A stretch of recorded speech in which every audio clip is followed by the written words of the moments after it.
Plus tard dans la soirée, Akai et Onyo et l'autre ami lui disent qu'ils se sont inquiétés pour rien à ce qu'ils voient car il a réussi à passer à temps. N'empêche que lui a failli se faire décapiter par le directeur de l'académie, quand celui-ci lui posait des questions. Il s'est entraîné sauvagement à la technique de l'apesanteur en chemin, ce qui lui a permis d'arriver plus vite sinon. Mais tous passèrent une très bonne soirée ensemble, et c'était notre protagoniste qui faisait la tournée. Celui-ci lui fait comprendre que les épreuves de duel se suivront demain et Baek-Suryong aimerait bien combattre l'un des juges connus sur le nom de Namzu. Si c'est un duel de Waigong, notre protagoniste ne perdra jamais, mais si c'est un duel de Negong, on peut dire qu'il fera de son mieux. Mais le directeur surgit de nulle part disant à celui-ci qu'il aime aussi l'alcool comme son père, et que cela le mettait en rogne. Et au même moment, ceux-ci se sont d'abord cachés en dessous, et se demandent pour quelle raison ils se cachent d'ailleurs. Le vieux lui demande s'il se porte bien, car la technique de l'épée qu'il a utilisée tout à l'heure est une technique vraiment très dangereuse, mais Baek-Suryong lui dit qu'il va bien. Celui-ci enlève un objet de sa poche et le donne à notre protagoniste, lui disant que sa mère était aussi fragile comme lui et c'est la raison pour laquelle il offre cette pilule, puis s'en va aussitôt fini de parler à la surprise de ce dernier. Par la suite, c'est au tour du directeur de l'Académie du Dragon d'Azur de faire son entrée, et celui-ci ne savait pas qu'il était le petit-fils du directeur. Même les autres alcooliques cachés se demandent bien ce qui se passe aujourd'hui avec Baek-Suryong. Connu sur le nom de Gunsang-no, le Guanyin aux 1000 mains, ce dernier faisait partir des 100 meilleurs guerriers du Murim il y a 10 ans et avait tué d'innombrables experts, mais depuis, son aura a complètement changé d'après notre héros. Le président demande à ce dernier la raison pour laquelle celui-ci n'est pas parti s'épanouir dans le monde avec une telle force, mais il lui rétorqua qu'il n'est pas du genre à tuer d'autant plus qu'il est fragile depuis sa naissance alors c'est impossible. Le président lui fait comprendre qu'en le voyant, il a l'impression de voir un vétéran de la guerre devant lui, et à son avis Baek-Suryong a tellement tué des gens qu'il s'est seulement lassé. Maintenant il a fini de poser ses questions et donne à présent la parole à son interlocuteur, quand celui-ci lui demande de truquer les combats pour qu'il combatte le Juri Namzu, mais le directeur lui fait comprendre que son adversaire a déjà été sélectionné et on ne peut pas le changer d'autant plus que, s'il venait à le battre, certains seront démotivés à l'académie. Mais ce n'est pas comme s'il pouvait faire le poids contre le meilleur instructeur de leur académie tout de même si, et Baek-Suryong demande au président s'il le sous-estime, s'il pense qu'il ne peut pas gagner, et ce dernier lui rétorqua que c'est encore trop tôt pour lui. Mais il se base des données de combat et de techniques employées par Baek-Suryong et le juge Namzu, pour matérialiser un combat entre les deux dans sa tête, mais notre protagoniste a très vite compris et lui demande qui de deux a gagné, que le vieillard le trouve vif d'esprit mais refuse de lui donner une réponse. En voulant repartir à ses appartements, le président dit à Baek-Suryong qu'il doit être patient et son moment arrivera mais, quand il regarde ce dernier, il voit le juge Namzu dans ses débuts mais depuis, il n'aime vraiment pas la personne que celui-ci est devenu au fil du temps et espère que notre protagoniste ne prendra pas la même route. Le lendemain matin, Akai et Onyo est dans un sale été après son duel car a beaucoup bu hier soir, mais ça ne l'a pas empêché d'être le vainqueur dans ce duel de justesse malgré qu'il est sous. Pour notre protagoniste, celui-ci ne peut même pas supporter l'alcool mais c'est lui qui en boit rigoureusement comme un vétéran. Par ailleurs, le vice-président de l'Académie du Dragon d'Azur se bat contre le gros instructeur qui s'est fait menacer par Akai et Onyo plus tôt, et celui l'appelle oncle lui disant d'aller mollo avec lui. Même le président a compris que cet instructeur souffre sur les mains de celui-ci qui ne part pas de main morte. Le gros lui fait comprendre qu'il veut être instructeur de cette académie, mais le vice-président s'énerve lui disant qu'il aime l'alcool et frime presque tout le temps, alors comment ose-t-il dire qu'il veut être instructeur quelle attitude compte apprendre aux élèves ici? Mais il refuse et veut devenir un instructeur, et fera de son mieux pour arrêter de boire de l'alcool. Le vice-président ne pouvant supporter ces absurdités voulait en finir mais le président est vite intervenu au dernier moment pour l'arrêter dans sa colère. Il fait comprendre à ce dernier que malgré son gabarit, il est sacrément doué et sera un très bon atout pour l'académie un jour. Le vice-président n'en tenait plus mais ce dernier lui fait comprendre qu'il n'est pas le seul à décider du sort des combattants et qu'ils sont aussi présents, qu'il retrouva la raison et s'excusa. Puis vint le tour de Ilo Mayeong d'entrer dans le hall, et son adversaire est le juge Namzu, le meilleur instructeur de l'académie, que les autres ne comprennent pas ce qui se passe car c'est la première fois qu'il participe à un duel d'instructeurs. Baek-Suryong essaie de calmer et de motiver son ami Ilo, mais celui-ci n'est guère confiant de la situation. Mais au fond, cela a le don d'énerver notre protagoniste, alors que ce vieux fourbe avait refusé de les faire combattre et a plutôt favorisé Ilo Mayeong. Une fille s'approche vers lui et commence à lui poser des questions sur la technique d'épée dangereuse qu'il a utilisée hier, et Baek-Suryong commence à lui expliquer croyant qu'elle est une étudiante dévouée, tandis qu'elle écrit tous ses dires sur le sol pour ne pas oublier, mais fut choquée d'apprendre d'elle qu'elle-même fait partir des instructeurs venus pour le duel d'aujourd'hui. De l'autre côté, le combat est bel et bien sur le point de débuter, et les deux adoptent leur meilleure posture. Au coup d'envoi, Ilo Mayeong est le premier à donner l'assaut mais Namzu a esquivé au dernier moment sans trop de tracas, et celle-ci voyant le combat de loin demande à notre protagoniste qui des deux gagnera qu'il répondit en faveur de Namzu. La fille ne croit pas vraiment, et les deux décident alors de faire un pari sur ce combat. La foulée commente à quel point Namzu est doué, et que le niveau de son adversaire est médiocre, que ce dernier ne compte pas rester les bras croisés. Il attaque le plus rapidement possible que ce dernier n'a aucun mal à les esquiver, puis déclenche son Waigong au maximum dans le but de se faire remarquer au plus vite car le temps s'écroule rapidement. Mais Namzu reste toujours serein et n'affiche aucune expression, sauf que Illomayong s'était déjà déplacé dans les airs voulant l'attaquer à pleine puissance, que ce dernier a quand même réussi à le parer malgré qu'il était désavantagé, au plus gros désarroi de Baek Suryong qui comprend que malgré sa grande gueule, Namzu est un peu fort. Mais cela ne fait que commencer pour Illomayong qui manifeste une série combo, que le meilleur instructeur comme d'habitude part tous ses attaques les unes après les autres avec une facilité déconcertante. Ce dernier ouvre bien les yeux, pour observer l'ouverture qu'avait laissée Namzu, alors que notre protagoniste savait que c'était un leurre de la part de ce juge. Celui-ci lui dit de ne pas baisser sa garde aussi facilement contre lui en voulant l'asséner un violent coup, qu'il le para encore sans aucun problème au dernier moment, où Illomayong effectue une rotation vive pour donner de l'ampleur à son prochain coup, lui hurlant que ce n'était que le début de ses combos d'attaque.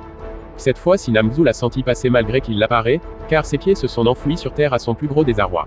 C'est vraiment pas mal pour un type comme Illomayong d'après celui-ci, alors que Baek Suryong s'irrite car le juge Namzu considéré comme le meilleur instructeur de l'académie, vient de copier sa technique pour le l'appliquer sur Illomayong. La fille à côté de lui fait comprendre que le juge instructeur Namzu a toujours eu le don de reproduire les techniques qu'il trouvait intéressantes, que Baek Suryong s'énerve. Ce dernier demande à Illomayong s'il souhaite toujours continuer le combat que celui-ci répondit par une affirmation. Namzu se tourna et dit à notre protagoniste qu'il comprend qu'il est troublé mais, cela n'en vaut pas la peine de se battre avec lui car il est trop fort pour lui, que Baek Suryong comprend que ce dernier se moque de lui. Celui-ci demande à la fille près de lui si elle veut connaître combien de coups d'épée Namzu va supporter avant de gagner Illomayong, qu'elle répondit par une négation.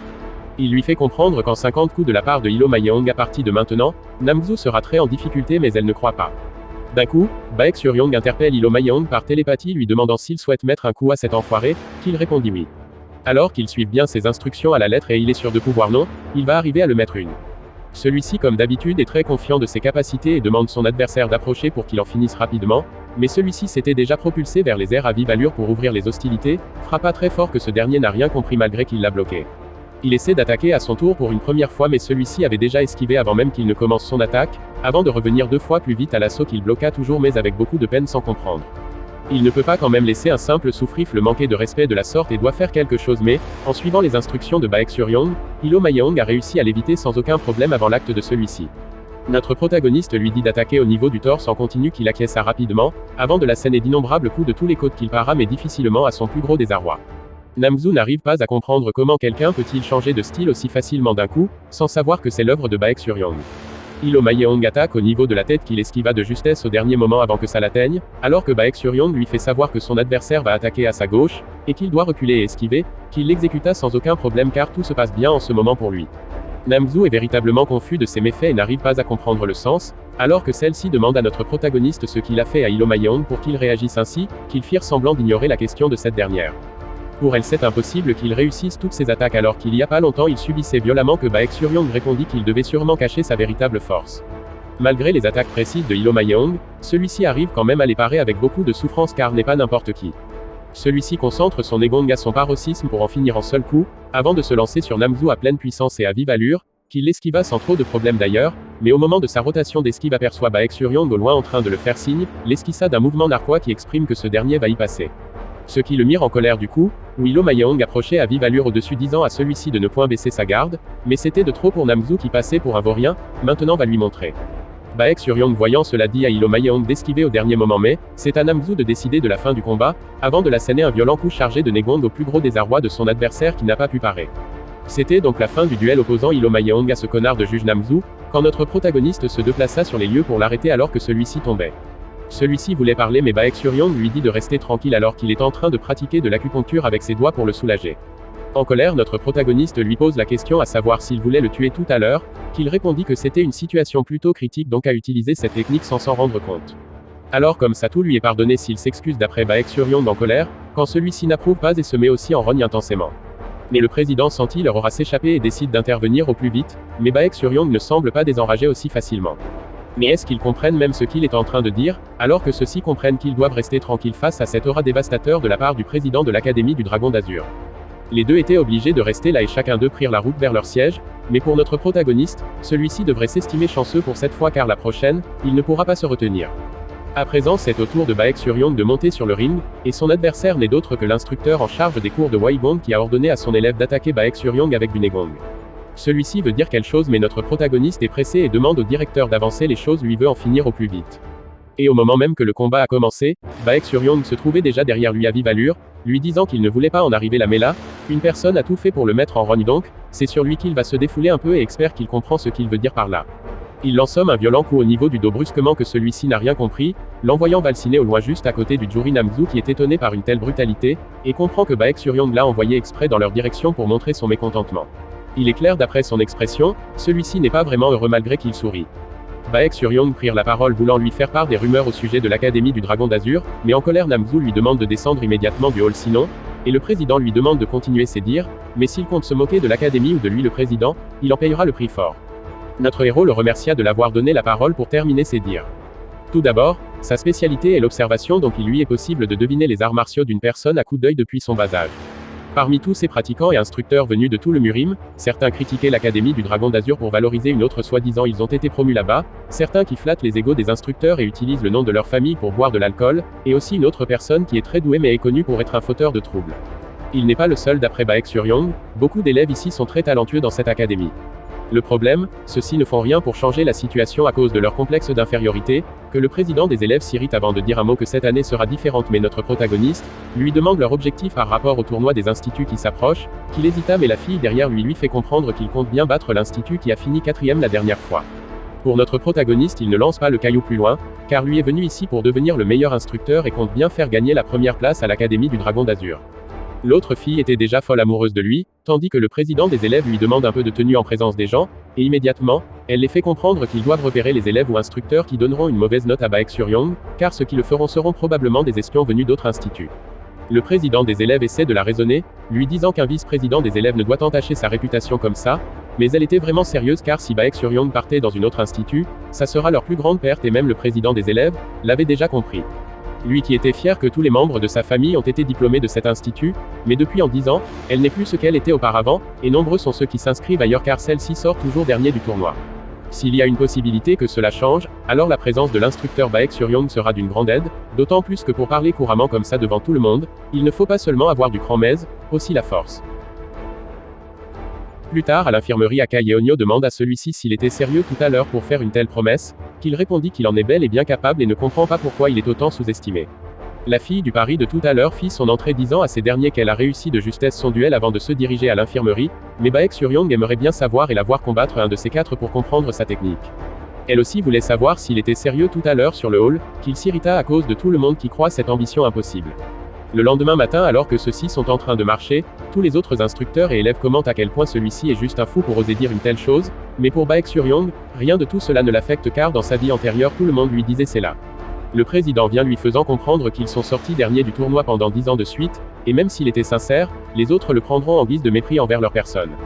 Cependant s'il ne tient pas sa promesse ou qu'il se fait expulser de l'académie que compte-t-il faire? Question du directeur, que Baek Suryong lui rétorqua qu'il construira sa propre institut du Dragon Blanc juste en face de la leur, et ses élèves tabasseront ceux du Dragon d'Azur un jour ou l'autre. Le président se mit à rigoler aux éclats d'après les dires de notre héros, et le vice-président vint l'appeler, pour son discours de fin de duel. Après le discours de ce dernier, Aka Yeonyo dit à Baek Suryong qu'il est probable qu'il soit recalé à cause de ses dires, mais lui rétorqua la même réponse qu'au président, il fondera sa propre institut et Aka Yeonyo sera même un instructeur dans son académie, qu'il s'inquiéta car il ne veut pas être mêlé aux histoires de ce dernier qui perd la boule au fur et à mesure. Le lendemain matin qui suivit, les résultats des examens d'entrée pour devenir instructeur provisoire sont désormais disponibles, et sur 1000 personnes qui ont présenté ici, seulement 10 ont été admis. Le plus incroyable, Aka Yeonyo et Ilo Mayeong puis la fille du pari ont tous réussi, sauf que notre protagoniste est sorti dernier du classement et cela n'a pas l'air de le ravir.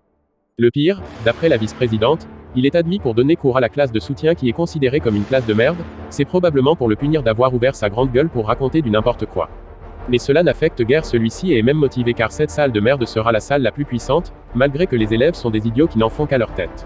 Le directeur de l'académie qui n'est d'autre que son grand-père, vint se placer devant lui pour lui montrer ses salles de cours qui lui ont été affiliées, au plus gros désarroi de celui-ci d'ailleurs qui ne comprend pourquoi c'est à son grand-père de lui y conduire. Arrivé à la dite salle, le directeur fait comprendre à celui-ci d'être sévère avec ses élèves car ceux-ci ont essayé de faire entrer de l'alcool au sein de l'établissement, et fument même souvent en cachette. Plus tard, les deux discutent dans un café et le directeur lui fait savoir qu'il a été imprudent en disant une telle chose pendant le duel. Lui faisant comprendre qu'avant, le tournoi céleste d'arts martiaux avait lieu pour entretenir des bonnes relations entre les académies mais au fil du temps, celui-ci est devenu une source de rancœur et de désir de victoire pour tous les élèves des différents instituts, car les élèves qui parvenaient à réussir ce tournoi possédaient le titre du Dragon du Phénix ce qui est un titre vraiment très important. Alors il demande à son petit-fils s'il est sûr de ce qu'il dit, qu'il répondit d'un bref oui, et qu'il va même atteindre le titre du dragon de Phénix. En le voyant, il a l'impression de voir sa mère et d'après ses dires, elle semble le manquer énormément. Plus tard, au dortoir de élèves de deuxième année, Eunweon Kang s'entraîne rigoureusement seul, en pensant à la technique de défense qu'a utilisée Baek-Suryong lors de l'épreuve du Hwaegong, et essaie tant bien que mal de la reproduire mais sans succès quand soudain, notre protagoniste va entrer dans sa chambre et l'intercepta dans ses mouvements. Il commence à le taquiner comme quoi, celui-ci s'entraîne tout seul alors qu'il aime bien faire son dur à cuire, mais ce dernier n'est pas heureux de voir Baek-Suryong et recommence avec ses sales habitudes. Et d'une seule main, notre héros l'avait soumis de force alors que Kang ne comprenait rien à cette force écrasante. Puisqu'il est curieux, Baek-Suryong va lui montrer comment s'y prendre et effectue des mouvements plus fluides devant le regard de Kang, qui est ébahi par ses mouvements et demande à celui-ci de l'entraîner. Mais Baek-Suryong lui demande pourquoi ce dernier est toujours en colère alors qu'il a du talent, est-ce à cause de la famille Peng, mais celui-ci n'accepte pas de tels dires de la part de notre protagoniste et veut absolument le faire la peau, sauf que Baek ne semble pas lâcher l'affaire et va tout faire pour le former. Celui-ci est le premier à attaquer avec vitesse mais Baek-Suryong avait déjà esquivé, il continue avec une autre attaque mais, notre protagoniste est vraiment très rapide pour lui. D'après lui, cet élève est vraiment très intéressant et veut absolument l'apprendre les techniques qu'il connaît. Kang essaie encore une attaque de justesse, mais son adversaire était déjà derrière, avant de le mettre un violent punch qui le firent valsiner de l'autre côté à vive allure. Ce dernier ne pouvant supporter le prochain coup de notre protagoniste, décide de prendre la fuite en pleurant mais pour Baek-Suryong, c'est de cette façon qu'il finira par vouloir être fort et cessera de railler tout le temps. En chemin, celui-ci rencontre le prénommé Peng, où ce dernier lui demande ce qu'il arrive mais Kang refuse catégoriquement de lui dire un seul mot de plus. Il commence même à le provoquer en duel, sous prétexte qu'il est de mauvaise humeur et veut le faire la peau, mais Peng quant à lui, ne compte pas rester les bras croisés et va lui donner une bonne leçon. Quelques minutes après leur affront, celui-ci lui fait comprendre qu'il n'a pas le niveau pourtant il aime bien ouvrir sa gueule, alors que Kang décide d'abandonner et dès demain il quittera l'école. Peng qui était l'ami d'enfance de Kang dans le passé, ne reconnaissait plus le garçon qu'il est devenu aujourd'hui. Alors il lui dit de ne plus jamais se présenter devant lui, plus jamais sinon il le tuera. En fait, le père de Kang était le dernier survivant de son clan, et celui-ci a servi le père de Peng pendant des années à un tel point où ceux-ci ont accepté son fils dans leur dojo pour le former. Les deux amis d'enfance se combattaient souvent ensemble et la victoire revenait toujours à Kang. Mais un jour, alors que Peng prenait déjà le dessus sur ce dernier, il utilisa une technique dangereuse et a presque failli tuer son ami, et le père du blessé a ordonné la démission du père de celui-ci car leur enfant ne doit pas courir dans la même cour tout simplement parce que son père est fidèle à leur clan. Depuis ce jour, Kang a compris que lui et son ami étaient très différents et ne pourront jamais être ensemble à cause de cet incident. Et sur cette pluie, le juge Namzu vint le voir car passait par là, lui demandant pourquoi ce dernier pourtant un génie restait comme ça sur la pluie. Mais celui-ci ne veut rien dire et dit par la suite qu'il souhaite quitter cette académie dès demain. L'instructeur Namzu en revenait pas des propos de ce connard, mais si tel est son souhait, il va les osser. Mais tout de même, c'est là et d'une grande déception qu'un génie comme lui soit dans ce seuil de dégoût. Plus tard, notre protagoniste comme d'habitude discute autour d'une tasse avec ses nouveaux amis, demandant à ceux-ci s'ils savent le pourquoi Kang est aussi en colère. La fille à côté de lui, les fait comprendre qu'après que le guerrier de lumière se soit échappé de la prison du clan démoniaque, ce dernier est arrivé dans son clan et a massacré tout le monde y compris le frère du chef de la famille Peng. Et dans sa folie, il a épargné que le père de Kang, d'où celui-ci est le dernier descendant de leur famille après la mort de son père. Mais cela est totalement absurde d'après Baek-Suryong, car le guerrier de lumière est mort ce jour-là dans la grotte avec eux, il était encore debout et l'a vu totalement agoniser disant ses dernières volontés à ceux qui survivront. En conclusion, il y a une personne qui a servi le culte ou quelque chose de ce genre pour arriver à ce résultat. Plus tard, celui-ci était toujours en train de rêvasser quand soudain, notre protagoniste lui versa de l'eau de pluie ruisselant sur le parapluie. Ce dernier se mit immédiatement en colère, disant à Baek-Suryong s'il cherche à mourir. Quelques minutes après dans sa chambre, et une fois sous un couverture, Eunweon Kang lui fit part de sa volonté à quitter l'académie. Notre héros le frappa brusquement et lui dit que cela n'aurait rien de différent de ce qu'il fait maintenant. Afin de ne pas gâcher son talent, Baek lui proposa de l'enseigner l'art de l'épée, la technique qu'il avait utilisée contre lui lors de son cours. Voyant cela, comme une occasion en or, de trouver un moyen de compléter la moitié de la technique, disparu avec son clan, ce dernier accepta et décida d'apprendre. Durant ce temps, Peng était allé voir le directeur afin que ce dernier lui offre une lettre de recommandation pour l'Académie Céleste des Arts Martiaux, où il aurait dû être s'il n'avait pas voulu suivre son ami. Et celui-ci malgré lui accepte sa proposition. À peine sorti du bureau il fut interpellé par Eunweon Kang, qui ayant couru à vive allure vers lui jura de ne plus jamais perdre face à lui car il a arrêté de boire de l'alcool et de se concentrer entièrement sur les arts martiaux. Celui-ci lui avait dit qu'il ne voulait plus le voir mais, on dirait qu'il a vraiment changé. Puis ce dernier s'en alla aussitôt à vive allure comme il est venu, Peng crut alors voir le temps d'un instant son ami d'enfance, et fut heureux du changement. Le lendemain matin, Eunweon accompagné de Baek était face à l'entrée d'un dojo, et prit la lettre de son ami, le défiant en duel lors du tournoi céleste des arts martiaux, et était lors prêt dans son entraînement avec son nouveau maître. Quelques jours plus tard, Baek accompagné de Eunweon, arrivèrent dans ce qui ressemblait à un palais et dit à ce dernier que ça serait ici qu'ils s'entraîneront accompagnés d'une autre personne. Celui-ci l'interrogea sur l'identité de cet inconnu, et notre protagoniste le décrivit comme son arme maîtresse pour remporter le tournoi céleste des arts martiaux. Pendant que ces derniers parlaient, un jeune homme à l'air joyeux courut vers eux, et s'empressa de saluer Baek de manière familière. C'était Wiji Cheon, le petit-fils du forgeron que Baek avait sauvé peu avant l'examen. Il le présenta à Eunweon comme étant son cadet lors de son entraînement, mais celui-ci pensa que Baek le sous-estimait, car ne pouvant pas s'entraîner avec un simple candidat à l'entrée de l'académie, alors Baek suggéra qu'ils fassent un duel l'un contre l'autre, ce qu'il accepta, dans le but de calmer les ardeurs du jeune garçon. Wiji prit alors une position de combat, tandis que Baek Suryong donna pour consigne de ne pas utiliser le Negong. Instantanément Eunweon Kang se fit mettre à terre, mais Wiji vint vers lui car était inquiet, mais ce dernier redemanda une confrontation avec lui une fois de plus, et se fit encore le même résultat et se fait toujours terrasser. Eunweon ne voulant pas abandonner voulut encore et encore se battre, et se fit à chaque fois battre par cet enfant qu'il considérait comme l'étant inférieur auparavant.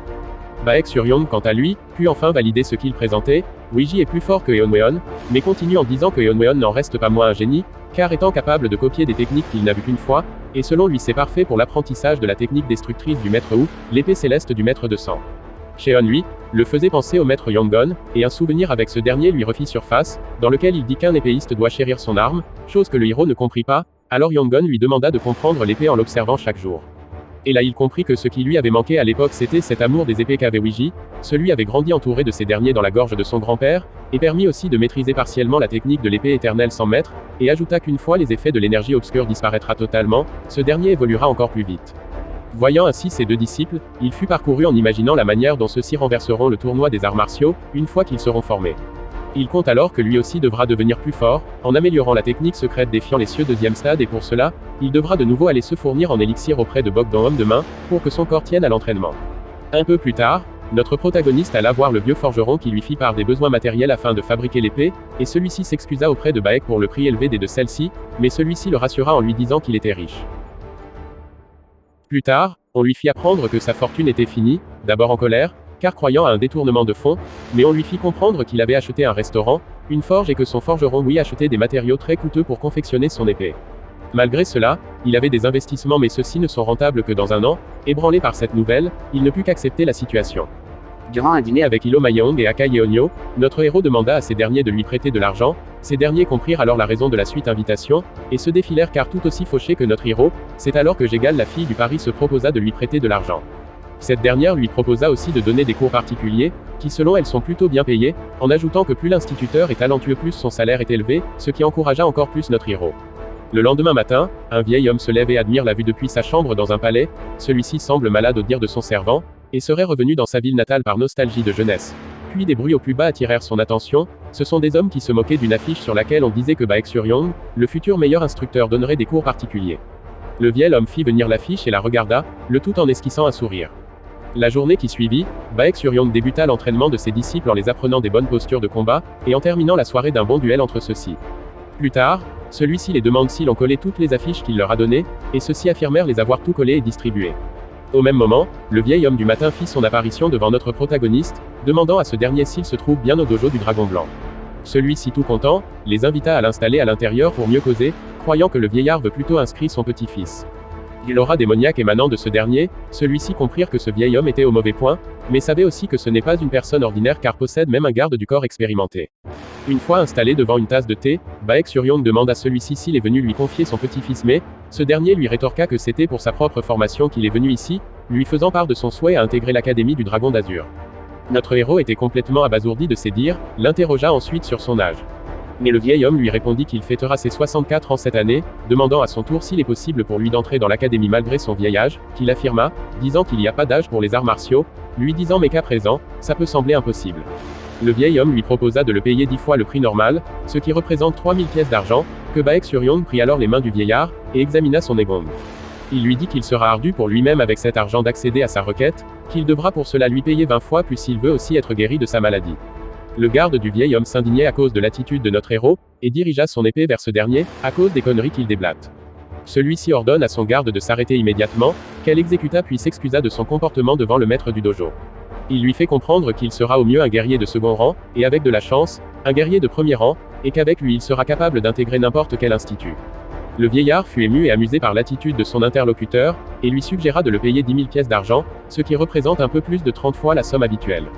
Baek Suryong était vraiment aux anges d'après cette aubaine et accepta d'un coup, mais le vieil homme lui demanda d'un air menaçant de ne pas le décevoir sinon, il le regrettera. Mais celui-ci est plutôt confiant, lui rétorqua qu'il va faire de lui le meilleur guerrier de son âge, donc ne le décevra pas. La nuit tombée, l'homme et son garde du corps s'apprêtent à rentrer, c'est alors que Baek lui demanda s'il pouvait examiner le corps de celui-ci et vérifier en y versant un peu de Negong, qu'il accepta malgré les avertissements de son garde. Assis dans la cour se montrant de dos, notre héros posa ses mains sur celui-ci et commença à injecter du Negong dans le corps de ce dernier, qui fut stupéfait car ne ressentait que les effets des médicaments qu'il prendrait matin et soir. De plus, il eut l'impression que le vieil homme ne s'est jamais entraîné aux arts martiaux, dans ce cas, prendre des médicaments ne sert à rien. Faisant en sorte que la quantité d'énergie occulte dans son corps soit immense, les médicaments présents dans son corps ne feraient donc que retenir cette énergie et lui donneraient cette allure de santé qu'en apparence. Baek Suryong appela le vieil homme à ouvrir les yeux et lui expliqua la situation, et ce dernier fut étonné car même les grands médecins avaient dû faire plusieurs examens avant de lui décrire sa maladie. Le miracle qu'étant que celui-ci soit toujours en vie, Baek lui dit que pour commencer son entraînement il devra d'abord le débarrasser de toute cette énergie obscure, ce qui étonna ses interlocuteurs, car aucun médecin ne fut en mesure de le faire, quand Baek Suryong les rappela la chance qu'ils ont eue pour l'avoir rencontré. Il lui fit coucher, sur un lit et posa alors ses mains sur son corps comme avec Ouija. Il commença très vite à drainer l'énergie hors de son corps et se rendit compte qu'en même temps le remède s'évacuait, ce dernier aussi l'absorbait, mais celui-ci agissait comme un élixir dans le corps de notre protagoniste, augmentant au passage son niveau de Negong. Une fois terminé, le vieillard ouvrit les yeux, que ce dernier se sentit tout de suite plus léger comme un jeune garçon, et Baek Suryong lui dit qu'une fois toute l'énergie évacuée, celui-ci ira beaucoup mieux après et trouvera sa jeunesse.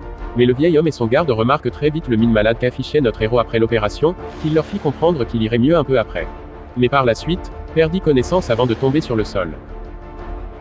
La nuit tombée, face à son garde le vieil homme s'interroge sur l'identité de notre protagoniste, car celui-ci est capable de drainer l'énergie obscure qui dans les normes prend des années à être expulsée du corps ayant déjà laissé notre héros se reposer un peu avant.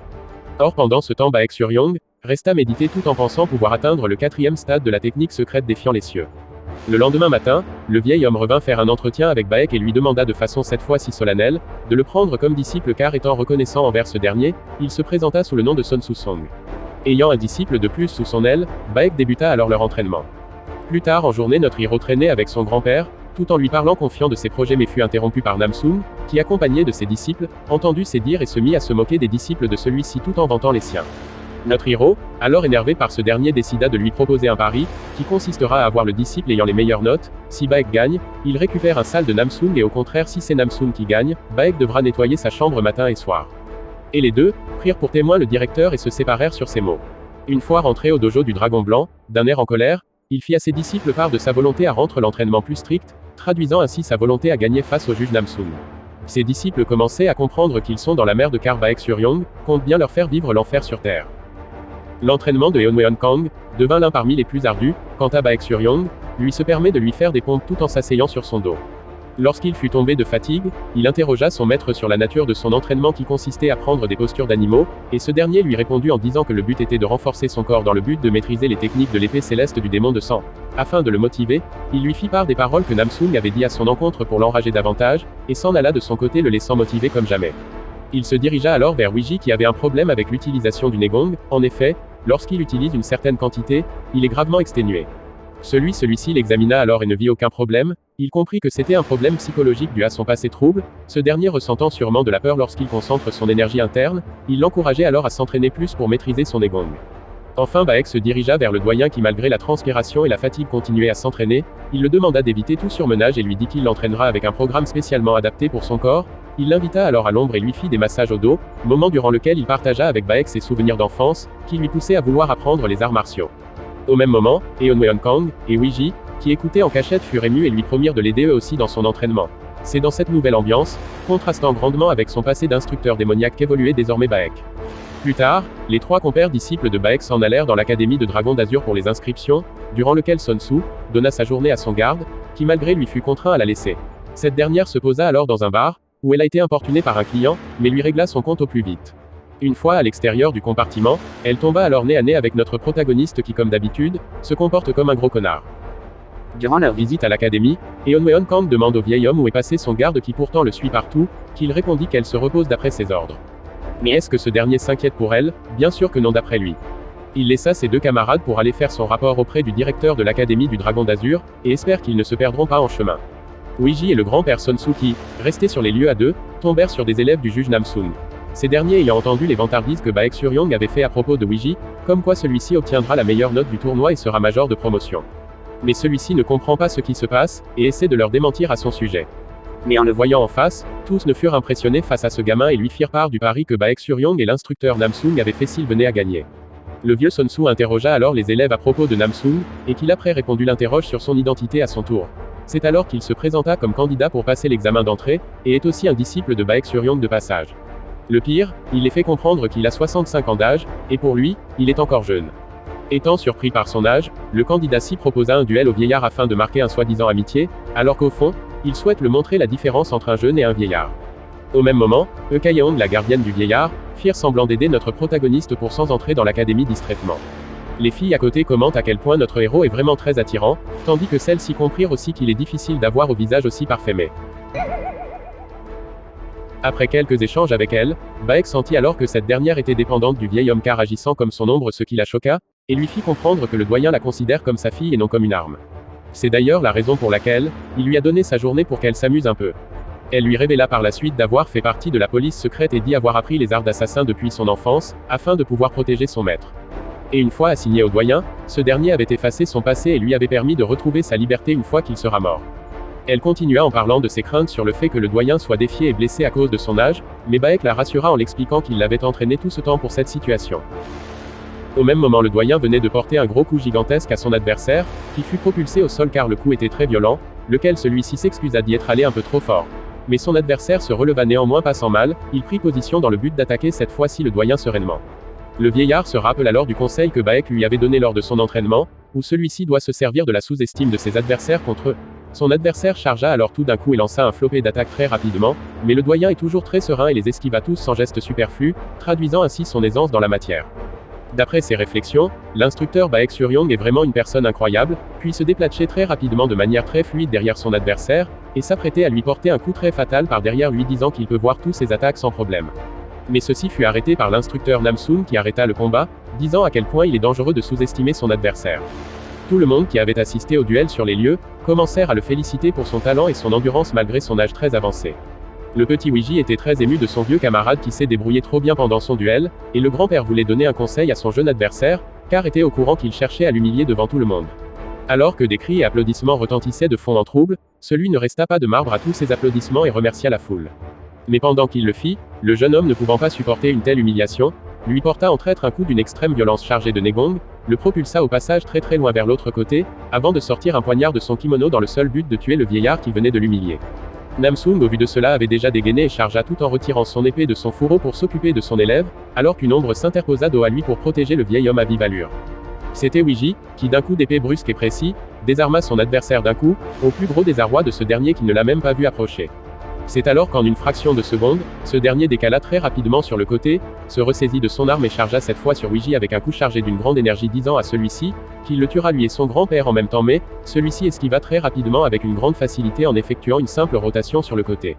Namsoon qui vit l'action de son jeune disciple, se demandait comment celui-ci a appris à infuser le Negong à son épée alors qu'il ne lui avait jamais appris, de toute façon il veut bien voir la fin du combat et voir l'étendue des capacités du prénommé Weiji comme l'avait dit Baek Suryong.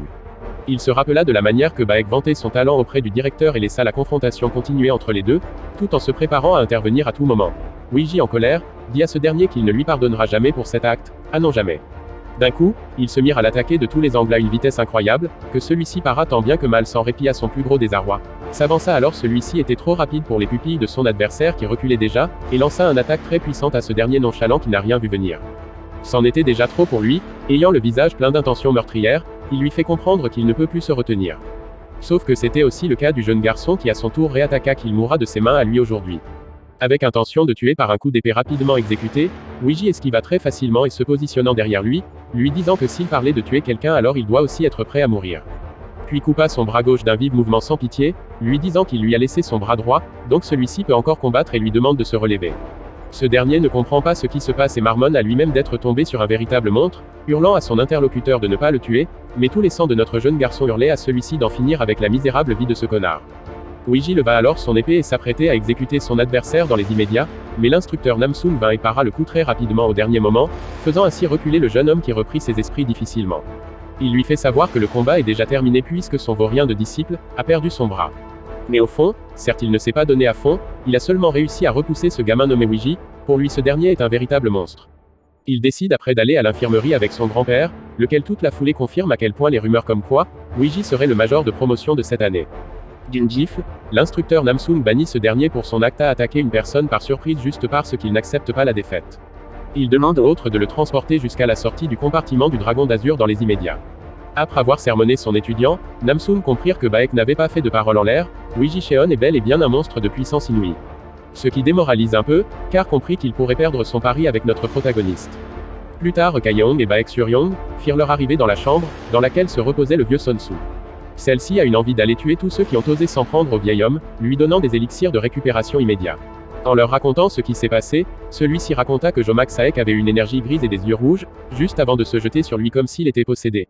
Notre protagoniste eut alors envie d'aller à la rencontre de ce fameux personnage, et voir cela de ses propres yeux. Je vous remercie d'être nombreux à aimer mes contenus, cela me pousse à continuer. En tout cas j'espère que cette suite vous a plu autant que moi. Surtout la famille, n'hésitez pas à vous abonner, et de nous envoyer un commentaire, sans oublier le petit pouce bleu. Sinon la suite de Nanomachine est en cours de production, et sortira probablement dans 2 jours. Sur ce, à bientôt sur la chaîne Wasaaki.